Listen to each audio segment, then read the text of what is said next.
again from the beautiful downtown Kalamazoo here at Pride 2026. My next guest I have with me today is Lucas. How are you today, Lucas? I am doing all right. I just got off a 13-hour shift working security. Oh, wow, that's a long shift. It's a Thank you very long. so much for It's our stopping pleasure. to talk to us after a long day like this. Okay, so tell me a little bit about yourself. Are you from this community? I grew up in Battle Creek, so I just grew up 20 minutes away. All my best friends live here in Kalamazoo. Sure. So I always came here. I always came to the mall because they had the carousel. Oh yes, I Yeah, remember yeah, that. yeah, Yeah. Don't have that anymore. They've changed so much out there now. They've changed so much.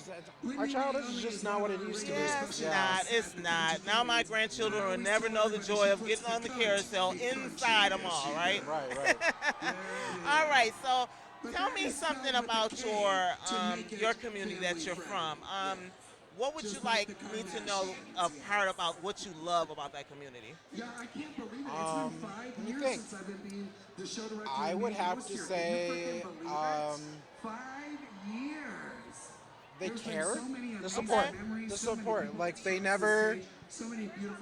go out of their way to show up for people, and people that you normally would not think to show up, show up.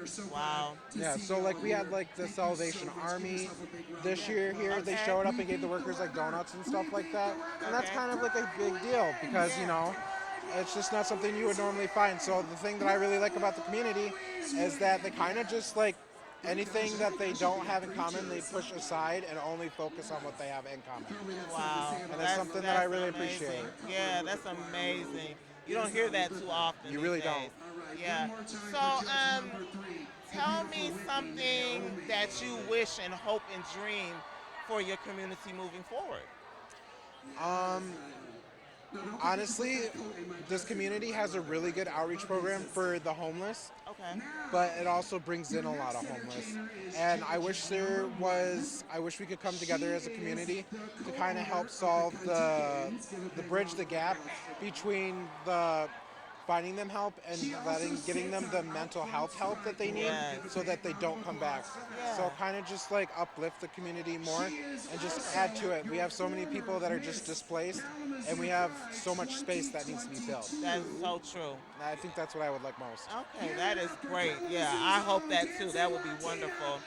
Okay, so my last question is, as you know, America is celebrating its 250th year this year.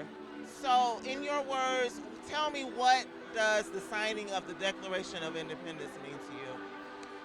Honestly, I feel like it's the birth of a collective I feel like it was a rebellion almost. Okay.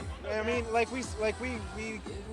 we were kind of like the bratty child and we were done with our parents and we like created our own rules and our own boundaries. Sure. And now we're still following them like 250 years later. Yeah. And we're still so young. But we had the conscience to create that, to want that for ourselves. Sure. And that's something really magical because not a lot of countries have that. The forethought was freedom, Yeah. and that was it. Yeah. And I feel like that's like a lot of countries have freedom, but that was not their main goal, Right. where ours was all about that. Yeah. And I think it's something really special. Yeah, that's true, true. Well, I appreciate you sitting down and Yeah, of sharing course. your wisdom with me and some insight into the community that you're from. I appreciate that, Lucas. Yeah, of All course. right. I hope you have a wonderful and restful evening. I plan on it. I'm sure. All right. Thanks so much, Kalamazoo. We'll be right back soon.